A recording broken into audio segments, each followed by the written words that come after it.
जय हिंद साथियों, मैं पूर्व सैनिक महेश चौहान भिवानी हरियाणा से आप सभी के साथ लाइव आया हूं। आज की लाइव मीटिंग जो रेवाड़ी में चल रही है उसी विषय पर आप देखें कि अर्जुन सिंह राठौड़ ने क्या। इस महासंघ के ऊपर दबाव बना के अपनी बात मनवाने का कष्ट नहीं करेगा। ये बात उस दिन भी लागू थी,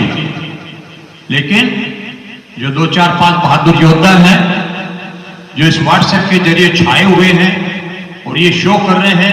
कि हम ही मसीहा हैं आप लोगों के, उन लोगों ने आकर के दबाव बनाया वहां पे पूरे हाउस के ऊपर कि अभी एक प्रस्ताव पारित करें, सारे के सारे जंतर मंतर पर चलो और वहां जाकर के घोषणा करो कि हमने जो 1 तारीख की रेल लोगों को आंदोलन का काल दिया हुआ है वो पोस्टपोन किया जाता है। उपस्थित जो भी संगठन थे उन्होंने सबने रिक्वेस्ट करी कि देखिए आज का एजेंडा दूसरा है, आपको अपनी बात को कहनी है तो शालीनता से कह देना, उसमें भी विचार हो जाएगा, लेकिन नहीं, क्योंकि उनका काम करने का तरीका यही है। आपने कई मंचों से देखा होगा और कई इंडिविजुअल साथी ऐसे हैं बेचारे कि उनके व्यवहार से और उनकी गंदी भाषा की वजह से अपमानित होकर के उन्होंने दूरी बना ली, और उस दिन भी उनके इस प्रकार के व्यवहार की वजह से जो दूसरा सेशन था हंगामे की भेंट चढ़ गया। और क्योंकि कुछ आज पहली बार भी जुड़े होंगे हमें से, तो हर एक के मन में एक विचार होता है कि इस महासंघ जो बनाने में आज जा रहे हैं इसकी जरूरत क्या पड़ी। ये तो आपको भी ज्ञान है कि आज की तारीख में हिंदुस्तान के अंदर हजारों की तादाद के अंदर पूर्व सैनिकों के संगठन बने हुए हैं और वो सारे के सारे अपने अपने क्षेत्र के अंदर पूर्व सैनिकों के कल्याण के लिए कार्य कर रहे हैं। फिर पिछले 1 साल से एक बहुत बड़ा ज्वलंत मुद्दा वन रैंक वन पेंशन के अंदर जो विसंगतियां हैं और दूसरे चीजें हैं, इक्वल एमएसपी का मैटर है, डिसेबिलिटी पेंशन का है, जो लिबरेटेड फैमिली पेंशंस हैं, फैमिली पेंशन है, प्रीमेच्योर रिटायरीज को आरोपी का बेनिफिट नहीं दिया गया वो मैटर है। तो इन तमाम विषयों को लेकर के वैसे तो आंदोलन तो काफी लंबे समय से चल रहा है। सन 2014-15 से वॉइस ऑफ एक्स-सर्विसमैन ने आके सबसे पहले जैश और जवानों का मुद्दा उठाया था और काफी आप में से और मैं खुद भी उनके उस मुहिम का हिस्सा रहे हैं। फिर उसके बाद में पिछले कुछ टाइम से साबका सैनिक संघर्ष कमेटी लाइट में आई और उन्होंने भी इस आंदोलन को काफी गति दी। आंदोलन बहुत अच्छा चला। पिछला जो साल गुजर गया आपने देखा होगा, करीब करीब पूरा साल ही आंदोलन की भेंट चल गया। हमारे पूर्व सैनिक भाई जो कि मन के साफ होते हैं, 2 और 2 को 4 ही बोलते हैं, उनको कोई भी आदमी विश्वास में बड़ी आसानी से ले सकता है। और लाखों की तादाद में हमारे पूर्व सैनिक भाइयों ने इस आंदोलन को आगे बढ़ाने के लिए तन मन धन से सहयोग किया।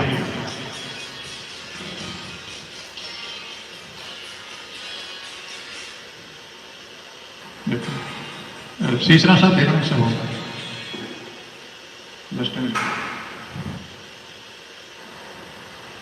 और ना केवल व्यक्तिगत तौर पे दूर दराज से अपनी जेब से किरा खर्च कर करके तकलीफ उठा करके आंदोलन स्थल पे पहुंचे, बल्कि खुले दिल से उन्होंने आर्थिक सहयोग भी बहुत दिया। मैं उन सभी सहयोगों का हार्दिक अभिनंदन व्यक्त करता हूं। अब हुआ क्या कि आंदोलन तो चला लेकिन बिखराव की स्थिति में थे हम लोग। और अगर देखा जाए आज कोई भी XYZ आदमी अगर वो डिसीजन टेकिंग फैक्टर है उसके भी दिमाग में आना यह स्वाभाविक है कि अल्टीमेटली मैं बात किससे करूं, क्योंकि बहुत सारे संगठन हैं, बहुत सारे संगठनों ने अलग अलग तरीके से जो आंदोलन का रुख अपनाया और एक स्टेज ऐसा आया कि ये चरम पे पहुंचा और वापस किन्हीं कारणों से ये पूरा का पूरा आंदोलन धड़ाम से जमीन पे आ गया और जहां पे थे वहीं पहुंच के आज की तारीख में हमारे आंदोलन का कोई अस्तित्व कहीं पे दिखाई नहीं दे रहा है। उसका कारण यही रहा कि अलग अलग संगठनों में ये एक प्रकार की भ्रांति उत्पन्न हो गई कि मैं बेस्ट हूं, मैं ही आप लोगों को फायदा दिलाऊंगा, मैं ही सरकार को झुका दूंगा और बाकी जितने भी हैं ये सब नाकारा हैं, ये फर्जी हैं। और ऐसे ऐसे शब्दों से नवाजा गया जिनसे तन मन धन से सहयोग लिया, एक तरीके से उनकी तौहीन की गई। कुछ लोग इसके ठेकेदार बन गए कि सिर्फ हम ही आपको ये आंदोलन चला करके कुछ हासिल करवा सकते हैं, अदरवाइज और कोई चीज संभव है ही नहीं। और उसका नतीजा ही है कि आज आंदोलन कहीं पे भी दिखाई नहीं दे रहा है। जो पूर्व सैनिक बुद्धिजीवी हैं, गहराई से इसके ऊपर विचार करते हैं, हो सकता है उनमें से बहुत सारे लोग ग्राउंड के ऊपर आंदोलन में नहीं पहुंचे होंगे, लेकिन वो भी इस चीज को बड़ी गहराई से अध्ययन कर रहे हैं। तो उनकी तरफ से भी ये बहुत सारी अपील आई, आज भी आ रही है। और सबका ये कहना है कि दोस्तों, आप दम तो सारे ही भर रहे हो कि हम तुम्हारा फायदा करवा देंगे, फायदा होता हो कि दिख नहीं रहा है। साल भर में सारे रास्ते अपना लिए गए, उसके बावजूद सरकार की तरफ से वार्ता के लिए बुलाया तक नहीं गया, जो ये शो करता है कि सरकार ये मान के बैठ चुकी है कि इस आंदोलन में कोई दम नहीं है और ये बिखरे हुए हैं। तो उन बुद्धिजीवी पूर्व सैनिकों की ये पीड़ा है कि आप मेहरबानी करो, एक प्लेटफॉर्म पे आ जाओ, एक नाम ले लो, एक झंडा ले लो और एक ही हमारा उद्देश्य है, उसको लेके सारे साथ बढ़ो। फेडरेशन ऑफ वेटरन्स एसोसिएशन ने उनकी इस अपील को बड़े ही सकारात्मक रूप से लिया और हमने अक्टूबर से हमारे प्रयास शुरू कर दिए थे कि ठीक है भाई, डेफिनेटली कुछ हासिल करना तो हमको एक मंच में आना ही होगा। शुरू के अंदर हमने 2-4 वीडियो जारी किए, सबसे अपील की